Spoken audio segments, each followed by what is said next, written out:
Okay guys, it's Tuesday evening, almost 7 o'clock. I am just getting on to create an encouragement. I've been listening to Pastor Vlad Sovchuk. He's with Hungry Generation Ministries. He's pro deliverance ministry. He's just really straightforward, has written a lot of a few books, him and his wife, and what I love about him is they're all free. It may not seem like it's free because it's not free on Amazon, but if you go to his website, you can find it for free, at least an ebook for free. So I love that about him because it says not to put a price to knowledge. So I really appreciate that. His ministry is prioritizing making it this material in multiple languages, internationally known on the web, y'all. And he's right here in Washington. I just saw him last weekend. He came to Tacoma, did deliverance ministries. I was right there.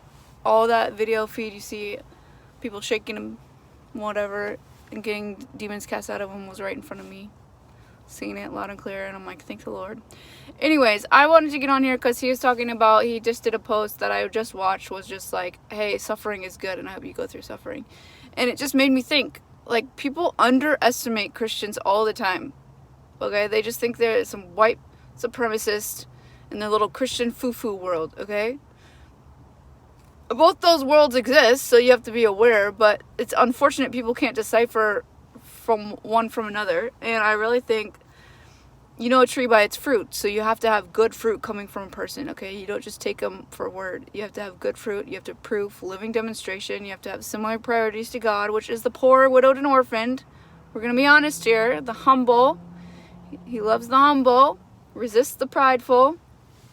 Okay? But that being said, he was saying how productive suffering is.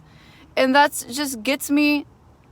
If you're a genuine Christian, I personally, as a Christian, what I have prioritized, I feel very underestimated. And I have gone through this life sober. So if you take comfort out of America, I have not been celebrating holidays, and you go through life in an extreme level of sobriety, you know, not being super comforted, never being super, you know, exaggerating comfort, living in high crime rate neighborhoods, just staying sober, that really turns and produces characteristics. That's why I encourage you guys to go do altruism, go move in these areas and be a beacon of light and weather the storms, because it creates beauty.